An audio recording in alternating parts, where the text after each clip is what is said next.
Salut la compagnie, bienvenue pour ce nouveau KF Comics. Si là je reviens pour tourner cette vidéo, c'est pour parler de cette petite dinguerie qu'est The Department of Truth, série réalisée par James Tynion IV. Et si je vous en viens, c'est pour parler d'un truc dont je trouve qu'on ne parle pas assez dans le milieu, à savoir de la suspension d'incrédulité. Et cette série, c'est vraiment le pacte avec le diable, et je vais vous expliquer tout ça après le jingle. Allez, go!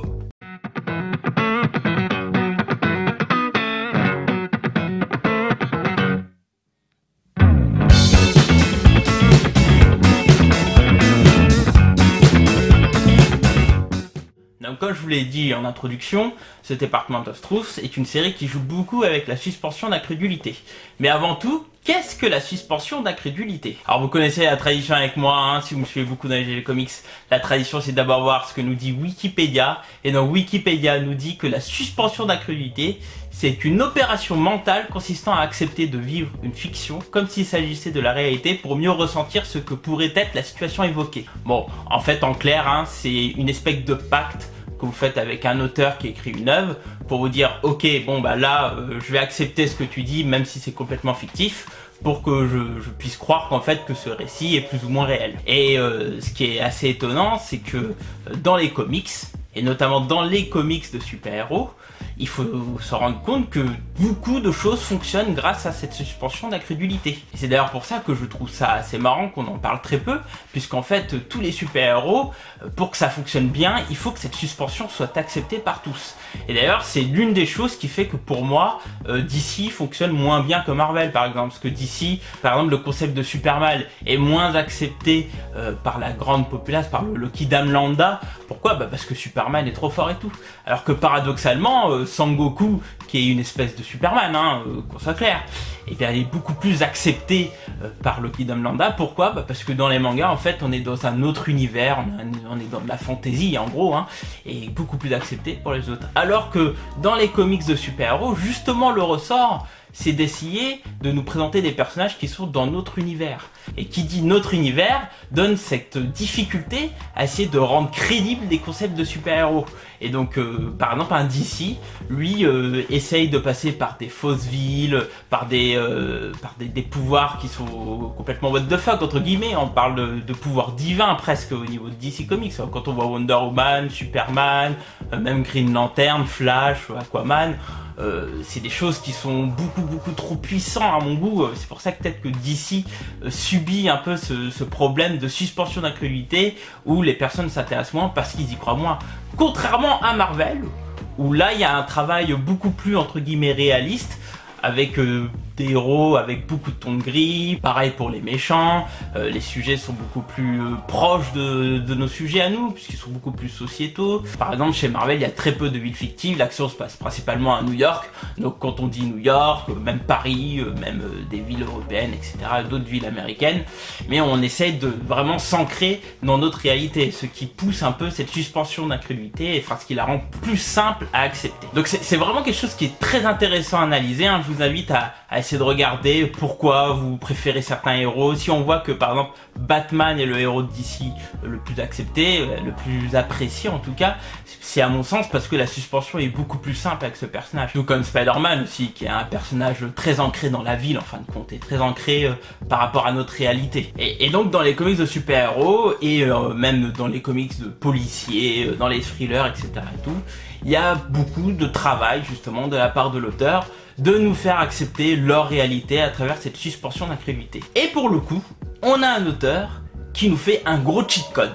Et oui, Department of Truth, c'est en fait un énorme cheat code de la part de James Tynion IV, parce que lui en fait, il vient retourner cette suspension d'incrédulité par rapport au lecteur. Alors je ne vais pas vous résumer la série, je vais juste vous faire le synopsis, enfin du moins le principe de la série de The Department of Truth. En fait, James Tynion IV nous explique dans sa série, et donc dans sa réalité, la vérité dépend en fait de ce que pense la majorité de la population. Ainsi, ce qu'on comprend à la fin du premier arc, hein, parce que c'est vraiment le principe même de la série qui est présenté à travers le premier arc de The Department of Truth, c'est que la vérité c'est lui qui la définit. Et à partir de là, la suspension d'incrédulité est retournée dans l'autre sens. Parce que c'est le lecteur qui est obligé de croire ce que nous dit l'auteur dans The Department of Truth. Et justement, c'est ce que je trouve vraiment génial, parce que c'est une espèce de porte ouverte à déjà tous les complotistes.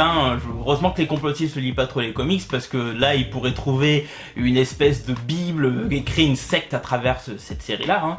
Et The Department of Truth vient totalement exploiter ce concept, avec par exemple plein de sujets. Il vient essayer de donner des raisons à tout ce qui est complotiste, à expliquer que voilà, dans son univers en fait il y a un truc qui est très simple, c'est plus des gens croient à des concepts. Prenons par exemple Yeti. S'il y a plus en plus de gens qui vont croire au Yeti, et ben il va y avoir des espèces d'émanations de Yeti qui vont apparaître sur la planète en fait, et des gens peut-être témoins de cette émanation. Et donc s'il y a des gens qui sont témoins, vont créer des témoignages, et plus il y aura des témoignages, plus les gens vont y croire, et plus le concept peut être réel. Et donc dans la série The Department of Truth, en fait, on voit une espèce de conflit entre l'État américain et donc ce fameux département de la vérité qui va affronter une secte qui vient créer en fait ces petits concepts qui peut plus ou moins modifier la réalité.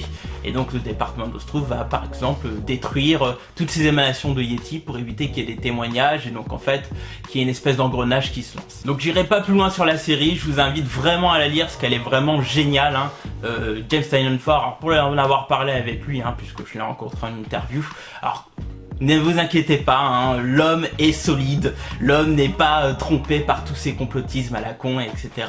Au contraire même, il est hyper terre à terre, mais c'est un peu un concept de fou, un peu maso même on peut dire pour la part de James Tynion Ford, parce que à travers cette série, du coup il va diguer sur les nets, il va essayer de trouver toutes les théories les plus connes du monde, et essayer à travers sa série, et notamment à travers le tome 3, d'essayer à travers de petits chapitres expliquer pourquoi il y a des gens qui croient aux ovnis, pourquoi il y a des gens qui croient des dingueries avec les francs-maçons et tout, etc.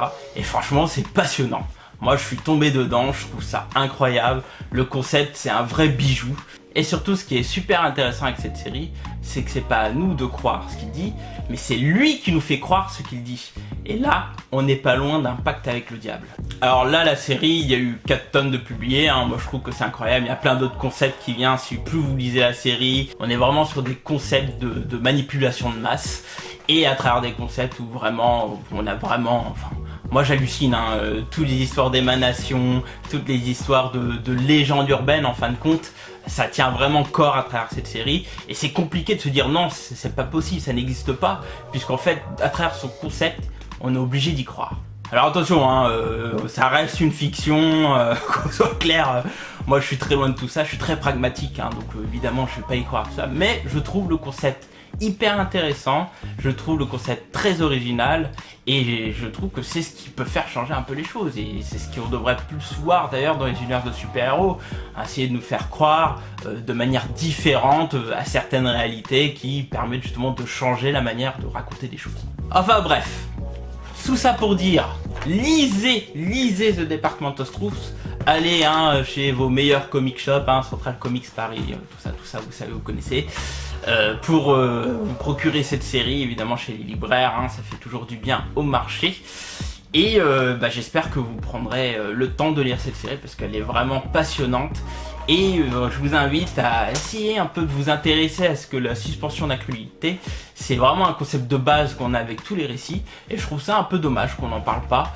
Et ça serait peut-être un débat à faire un jour dans les GG ou peut-être avec d'autres personnes, je sais pas, on verra. En tout cas, la suspension d'incrédulité, c'était un mécanisme de base qu'on a dans toutes les lectures. Et je trouve que c'est le mécanisme principal et qui fait d'ailleurs souvent défaut dans les comics de super-héros. Enfin voilà. Écoutez, c'était une petite vidéo comme ça sympa que j'ai depuis très longtemps dans les cartons et que je voulais sortir. J'espère qu'elle vous plaira et évidemment n'hésitez pas à réagir, à vous abonner, etc. Il y a des vidéos qui popperont de temps en temps. Maintenant que j'ai plein de nouveaux stuff, c'est cool. Et puis sur ce, n'oubliez pas les amis, évidemment, lisez des comics et mangez du poulet. Votre vie sera fantastique. Allez, tchuss!